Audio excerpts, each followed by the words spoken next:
Bonjour à vous, chez vous, en ce vendredi 5 février.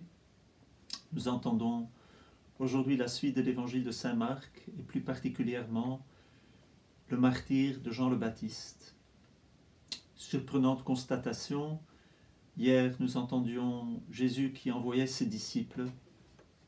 Aujourd'hui, le martyre de Jean le Baptiste. Et disons-nous, n'est-ce pas la fin que vivront tous les apôtres de Jésus? Ils mourront tous martyrs, sauf Jean, sauf Judas, qui trahira, Jean qui sera présent au pied de la croix et qui vivra son martyre d'une autre manière.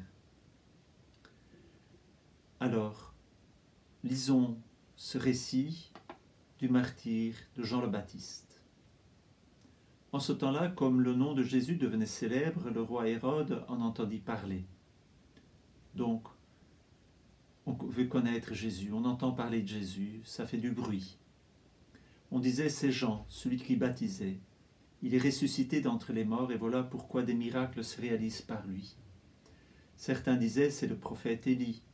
D'autres disaient encore, c'est un prophète comme ceux de jadis. Hérode entendait ces propos en disant, celui que j'ai fait décapiter, Jean, le voilà ressuscité.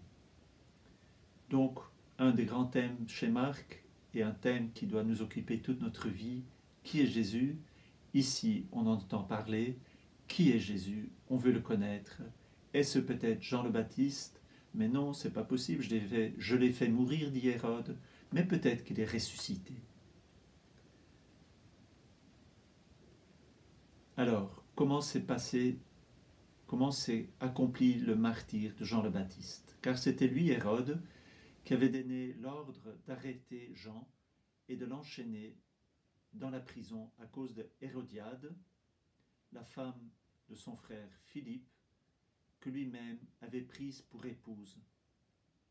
En effet, Jean lui disait, tu n'as pas le droit de prendre la femme de ton frère.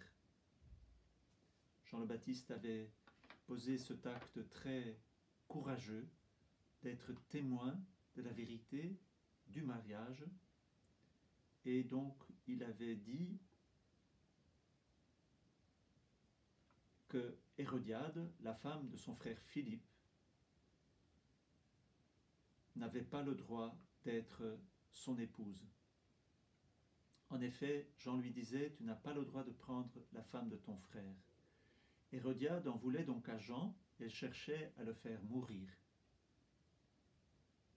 Qu'est-ce qu'elle porte en elle comme sentiment? La haine, la rancœur.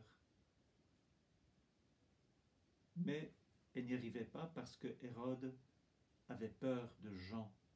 Il savait que c'était un homme juste et saint et il le protégeait. Il est beau, le cœur d'Hérode. Il connaît Jean-Baptiste, il aime, il sait qu'il est un homme juste et saint et il veut le protéger. Ça en dit long sur le cœur d'Hérode. Il savait que c'était un homme juste et saint et le protégeait, et quand il l'avait entendu, il était très embarrassé. Cependant, il l'écoutait avec plaisir. Or, une occasion favorable se présenta quand, le jour de son anniversaire, Hérode fit un dîner pour ses dignitaires, pour les chefs de l'armée et pour les notables de Galilée. La fille d'Hérodiade, elle s'appelle Salomé, fit son entrée et dansa. Elle plut à Hérode et à ses convives. Le roi dit à la jeune fille, « Demande-moi ce que tu veux et je te le donnerai. » Et lui fit ce serment, « Tout ce que tu me demanderas, je te le donnerai, même si c'est la moitié de mon royaume. »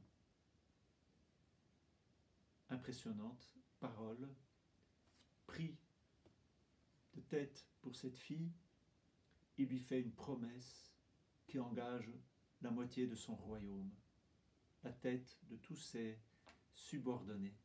Très mystérieuse parole, très surprenante parole, mais très grave parole.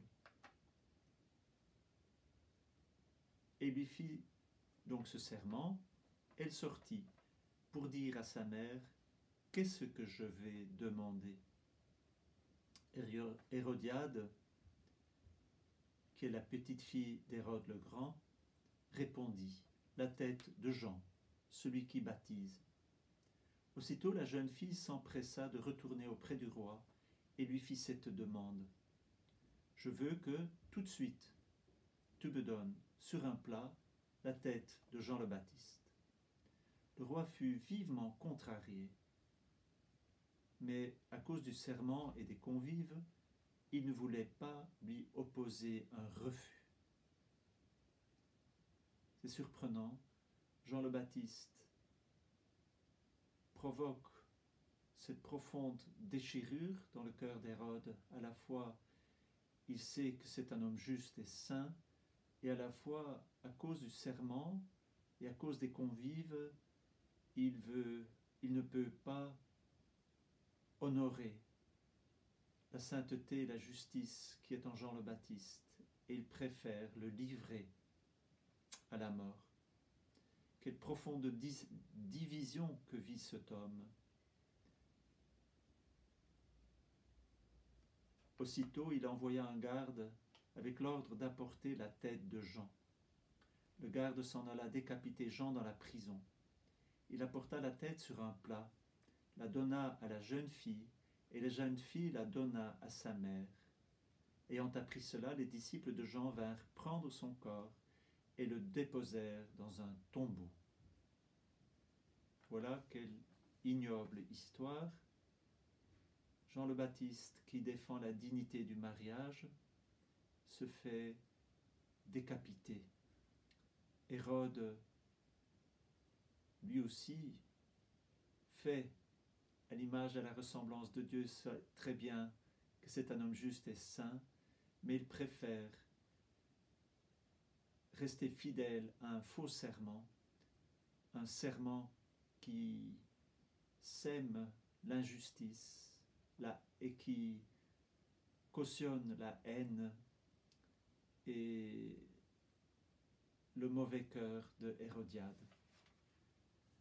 Voilà ce qu'il nous faut retenir ici, sans doute, c'est ce courage qu'a eu Jean-Baptiste de témoigner de la vérité, ce témoignage que donnera aussi Jésus, que donneront tous les disciples, ce témoignage que nous aussi nous sommes appelés à donner, d'être des témoins de la vérité en toutes choses. Et si nous avons des personnes qui nous gouvernent et qui peut-être ne cherchent pas toujours la justice, qui ne cherchent pas toujours le bien de leurs citoyens, nous avons, nous, à suivre le Christ. Alors demandons toujours la force, le courage pour suivre les traces du Christ, de parler quand il faut parler, de se taire quand il faut se taire, mais de toute manière d'avoir le courage de donner notre vie s'il le faut.